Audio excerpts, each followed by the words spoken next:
ABP news सर्वसामान्य जनतेचं खुलं व्यासपीठ। एका दलित महिलेसोबत घडलेला अमानुष अत्याचार आणि वैद्यकीय हलगर्जीपणामुळे तिच्या मृत्यूला कारणीभूत ठरलेले डॉक्टर यांच्यावर कठोर कारवाईची मागणी जोर धरती आहे। स्वर्गीय सौ संगीता दिनेश खरात यांच्या मृत्यू प्रकरणी संबंधित डॉक्टरांवर सदोष मनुष्यवधाचा गुन्हा दाखल करून त्वरित अटक करण्यात यावी अशी मागणी त्यांच्या नातेवाईकांनी केली। या प्रकरणात पुढील मागण्या करण्यात आल्या। 1. दोषी वैद्यकीय अधिकाऱ्यांवर सदोष मनुष्यवधाचा गुन्हा दाखल करून त्वरित अटक करावी।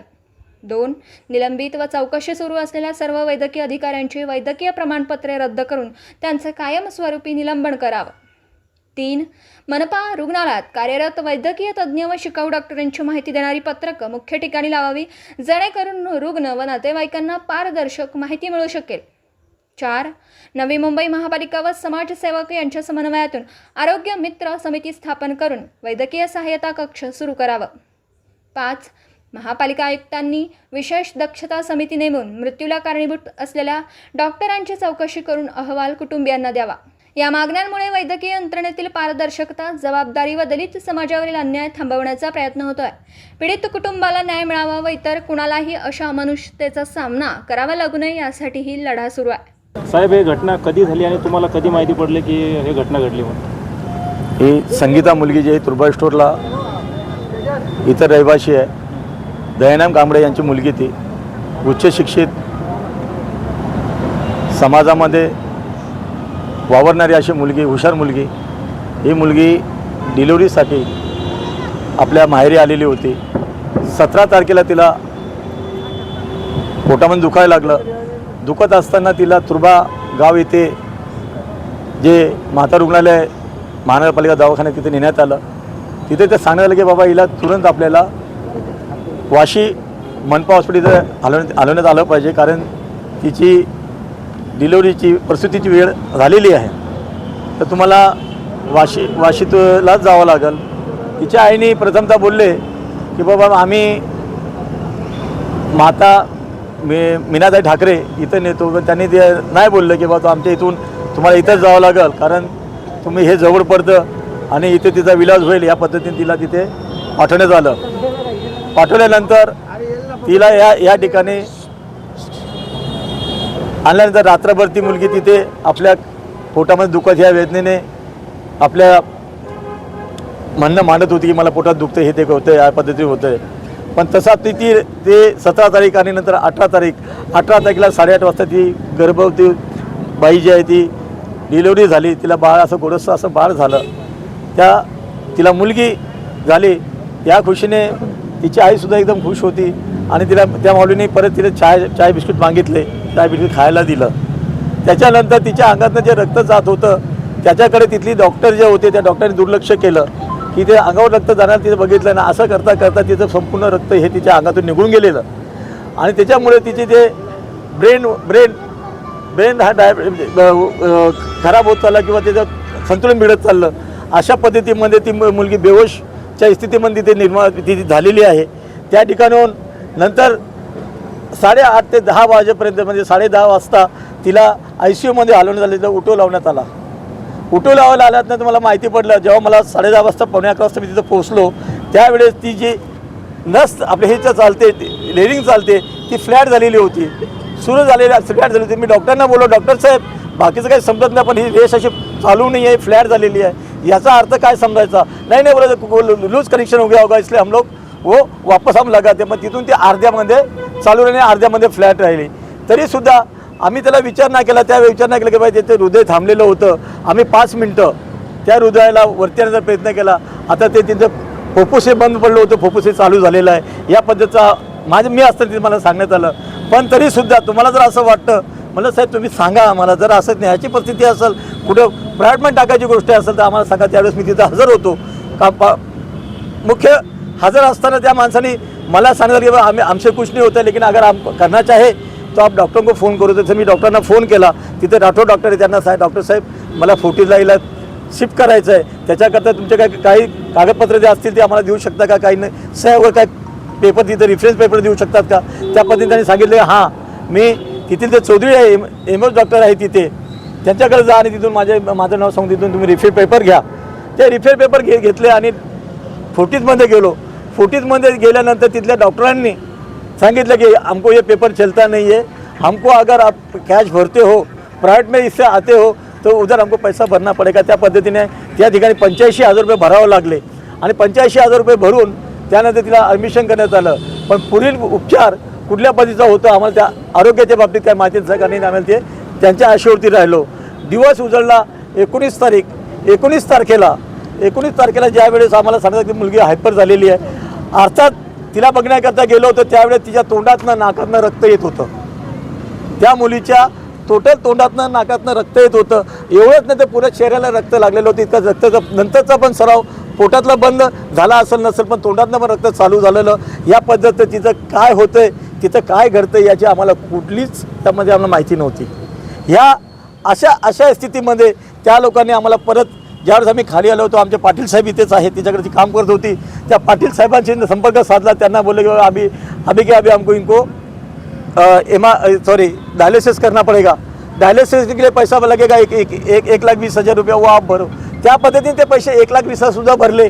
पण त्याच्या 15-20 मिनिटांनी आम्हाला सांगण्यात आलं की बाबा अभी आप भगवान को प्रार्थना कीजिए, ये हमसे कुछ होएगा नहीं, ये बचेगी नहीं, ये अभी आप भगवान के ऊपर छोड़ दो. तेवढ्यामध्ये त्याच्यात परत 15 ते 20 मिनिटांनी आम्हाला सांगितलं की मुलगी 2:45-3:30ला संपली मुलगी. असा अमानुष अत्याचार डॉक्टरची ते करतात. पैशाची लूट, पैसे कमवण्याचा धंदा ह्या पद्धतीने करतात. अशा डॉक्टरांना ह्या इथून बरतर्फ केले पाहिजे, इथून हकलून दिलं पाहिजे. त्यांची संपूर्ण डिग्र्या चेक केल्या पाहिजे. कोण डॉक्टर कसा आहे, त्या डॉक्टरची खरंच ती भूमिका होती का, त्याला त्या डिलिव्हरीचं नॉलेज होता का, ते डॉक्टर बाकीचे होते त्यांना ते का फ्लॅट झालेलं ते दिसत नव्हतं का. अशा पद्धतीचं काही त्यामध्ये उपाययोजना आहेत. त्या उपाययोजना त्यांच्याकडनं जाणून घ्यायच्या, त्याचं सर्टिफिकेट चेक करायचं आणि त्यांच्यावरती सदोष मनुष्य जर ते दोषी असतील तर त्यांना सदोष मनुष्य वजाचा गुन्हा दाखल करून त्यांचे संपूर्ण पेपर रहित करायचं. ही माझ्या याच्यापासून आहे. कारण मला हे का वाटतं, मी याच्यापासून गेलेलो आहे. याच्या एवढी माहिती मी का देतो, मी यातून गेलेलो. माझा तरुण मुलगा विकी इंगळे 2019ला ह्याच महानगरपालिकेचा बळी ठरलेला आहे. त्याची केस आज पण वाशी पोलीस स्टेशनमध्ये चालू आहे. वाशी पोलीस स्टेशनमध्ये FIR दाखल आहे. बेलापूर कोर्टामध्ये 4थ्या माळ्यावरती माझी केस चालू आहे. या पद्धतीने मी ह्या माहिती असल्यामुळे मला हे यांना सांगता आलं. जर यांना माहितीच नसतं त्यांनी काय बोललं असतं की त्या मुलीला सांगितलं फक्त की हिला हार्ट अटॅक आला, याच्यावरती फक्त भागवलं असतं. पण तिला हार्ट अटॅक आलेला नाही आहे. तिच्या अंगातलं रक्त संपूर्ण संपलेलं आहे. हे रक्त चेक करण्याकरता वापस तिथं गेले तेव्हा यांना माहिती पडली की तिथं ज्या अंगात रक्त नाही आहे तिथपर्यंत तिचं ब्रेन हॅमरेज झालेलं होतं, तिच्या किडन्या निकामी झाल्या होत्या, फुफ्फुस निकामी झालं होतं. या सगळ्या बेबीमध्ये त्या बिचारीचा आज मृत्यू झालेला आहे.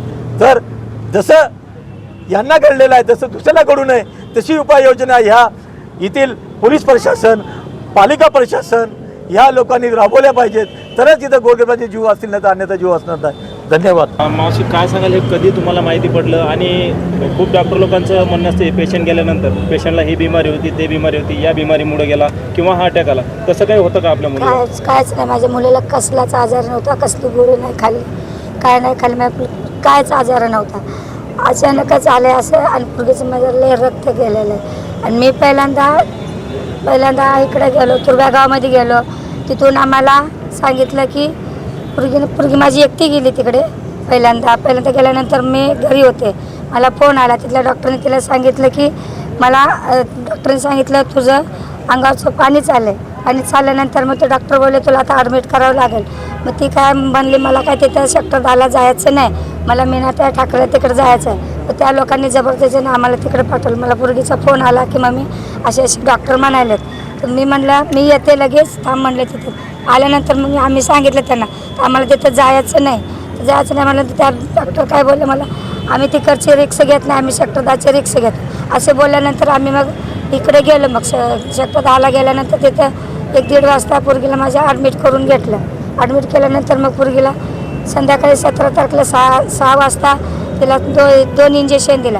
परत आणि 1-2 घंट्यानं 2 इंजेक्शन दिलं. त्याच्यानंतर अजून 2-3 घंट्यानं 2 इंजेक्शन दिलं.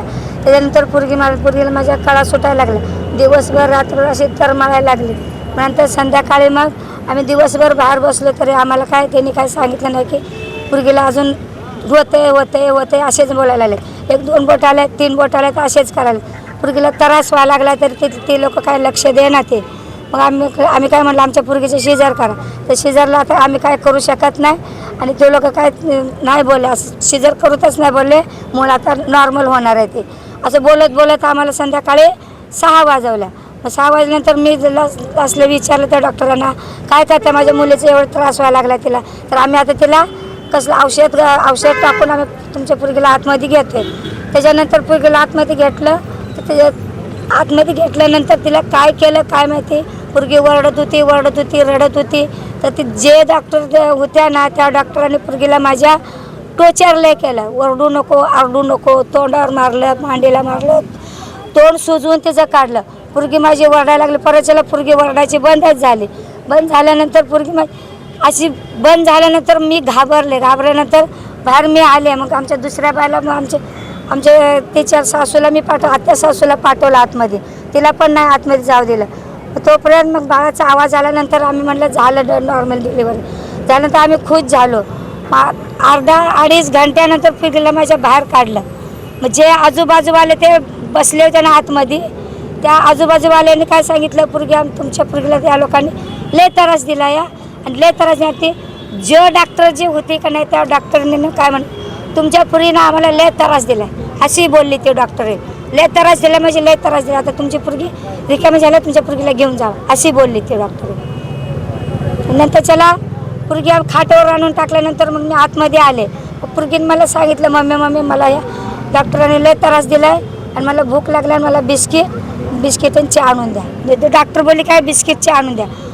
खाल्ल्यानंतर मग तिला कसं तर व्हायला लागलं, मम्मी माझ्या छातीत दुखायलं आहे, माझे पाय कसं तर ब्रेक म्हणजे चक्कर मारायला लागले अशी म्हणली. ते चक्कर म्हणून डॉक्टरांना मी विचारलं की अहो पोरगी माझी बघा ना कशी करायला. तर ते बोलले की ती काय दमल्या, तिला काय झालं नाही आणि तिला कायच झालं नाही असे बोलल्यानंतर मी कायच नाही बोल. मग मी ओरडायला लागले. मग सगळेजण आल्यानंतर पोरगीला माझ्या बघतेत, मग इंजेक्शन कसं होत्यात काय कसं होत्यात, तिला काय रक्त येणार का काय येणार. मग मी ओरडायला लागले. मग सगळेजण ऑक्सिजन घेऊन आले, मग तिला ICU मध्ये घेऊन गेले. ते तुम्ही सांगितलं आता ते जे महिला तुम्हाला ओरडत होत्या तुमची मुलगी घेऊन जा, हे डॉक्टर होत्या मावश्या होत्या कोण होत्या ते?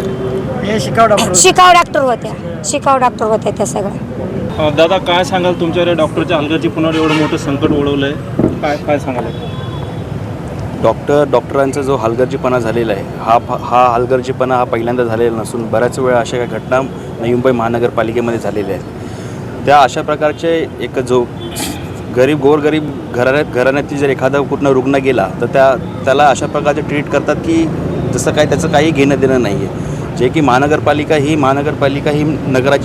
नगरामध्ये योग्य ते औषध उपचार देण्यासाठी तिला स्थापन करण्यात आलेलं आहे. पण तुम्ही जर पाहिलं तर त्या ठिकाणी मोठ्या प्रमाणामध्ये शिकाऊ डॉक्टर त्या ठिकाणी ट्रीटमेंट करतात. अशा बरेच घटना आहेत. त्याच्या अगोदरही 7-8 प्रत्येक वर्षाला अशा प्रकारचं कुठली घटना घडत राहते. तुम्ही जर पाहिलं तर ह्याबद्दलचं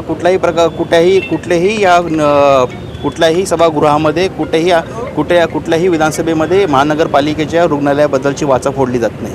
कारण की अशा प्रकारचं हे रॅकेट असू शकतं किंवा ह्यामध्ये निर्दोष ज्या लोकांना आपल्या होणारा अन्याय हा कळत नाही त्या अन्याय त्या ठिकाणी केला जातो.